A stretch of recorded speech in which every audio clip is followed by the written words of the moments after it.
এই হজ ফরজ, এই ইসলামের এই রোকন ফরজ।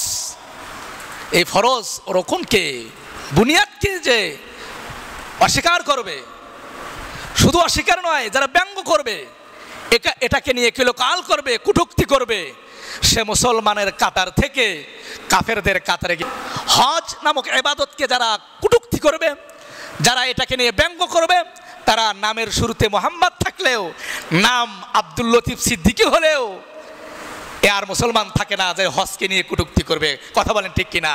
এরকম এমপি মন্ত্রী বোধহয় আমাদের মাঝ থেকে যায় নাই যারা হজকে নিয়ে কটূক্তি করে নাই। অনেক এমপি মন্ত্রী গিয়েছেন বিগত ফেসিবাদ সরকারের আমলে, যারা হজকে নিয়ে কটূক্তি করেছিল, বিকৃত করেছিল, হজকে নিয়ে ব্যঙ্গ করেছিল, হজকে অস্বীকার করেছিল, এমনও এমপি মন্ত্রী আমাদের মাঝ থেকে বিদায় নিয়েছেন, চলে গিয়েছেন।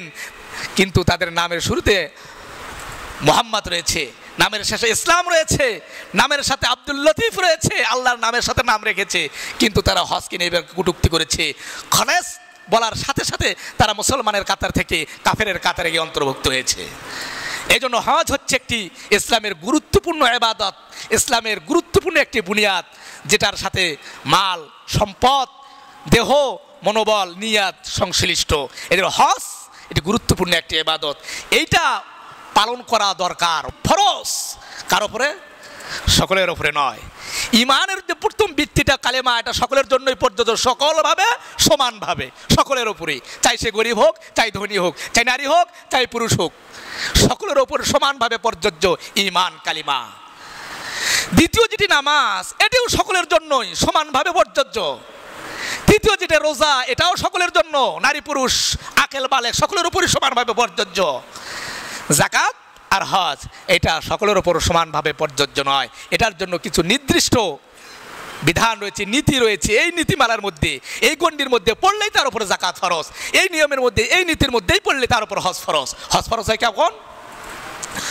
কয় হজ তার উপরই ফরজ হবে যে ব্যক্তি নিজের বাসস্থান থেকে মক্কা মদিনা জিয়ারত করে, মক্কা মদিনা আসা যাওয়ার খরচ এবং ওখানে যতদিন যে কয়েকদিন অবস্থান করা লাগে, সেই অবস্থান করার সময়ের কালের খরচ এবং অবস্থান করতে গিয়ে আপনার যে বাড়িতে ফ্যামিলি রেখে গেলেন, ওই কয়েকদিনের, সারা বছরের নয়, ওই কয়েকদিনের আসবাব সামান আপনার বাড়িতে যদি বহন করার মতো সমর্থক আল্লাহ আপনাকে দিয়ে থাকেন, তাহলে আল্লাহ আপনার উপর হজ ফরজ।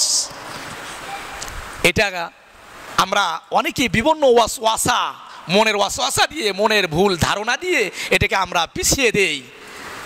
ওয়াসওয়াসা কেন বললাম?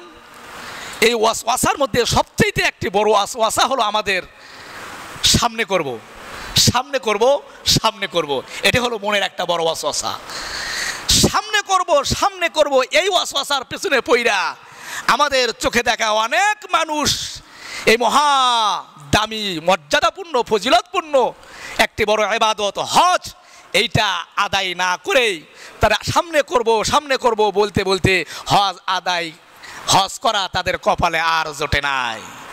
এমনিতেই কবরে চলে গেছে, হজ না করেই মারা গেছে, এমন হাজার মানুষ আমাদের চোখে দেখা রয়ে গেছে। সামনে করব, সামনে করব, এই ওয়াসওয়াসা। আমার ভাইরা, সামনে করব এই ওয়াসওয়াসা দিয়ে হজকে পিছানোর কোনো সুযোগ নাই। ওয়াক্ত নির্দিষ্ট সময়ে যখন আপনার ওপর ফরজ হবে, তখনই আপনাকে ওই ওয়াক্তের মধ্যেই হজ আদায় করতে হবে। যেটা পড়লাম, এই যে নির্দিষ্ট সময়, শাওয়াল মাস, জিলকাদ মাস, জিলহজ মাস, জিলহজের মাসের পুরো মাস নয়, 10 তারিখ পর্যন্ত, এই নির্দিষ্ট মাস, এই আড়াই মাসের মধ্যে যদি হজ ব্রত পালন করতে গিয়ে যে ব্যালেন্সটার দরকার, এই ব্যালেন্সটা যদি আপনার এই আড়াই মাসের মধ্যে থেকে থাকে, খুব লক্ষ্য করি, মক্কা মদিনা আসা যাওয়া এবং ওই অবস্থানকালে যতটুকু ব্যয়বহুলের প্রয়োজন, এইটুকু ব্যালেন্স যদি আপনার এই নির্দিষ্ট দিন কয়টির মধ্যে থেকে থাকে, তাহলে আপনার উপর হজ ফরজ হয়েছে। তাহলে ওই সময়ের মধ্যে আপনাকে হজ করা। এখন যদি আমি নির্দিষ্ট সময় হজ না করে শুধু বলি আজকে নয় আগামী করব, এবছর নয় আগামী বছর করব, তাহলে আপনি আগামী বছর পর্যন্ত বাঁচবেন এর তো কোনো গ্যারান্টি নাই। আগামী বছর পর্যন্ত আপনার সম্পদ থাকবে এর তো কোনো গ্যারান্টি নাই। বিধায় হজ এমন একটা ইবাদত যে সময়ের মধ্যে, যে ওয়াক্তের মধ্যে, যে নির্দিষ্ট মৌসুমের মধ্যে আপনার উপর ফরজ হবে, সেই নির্দিষ্ট সময়ের মধ্যেই আপনাকে হজ বব্বরত আদায় করিতে হইবে।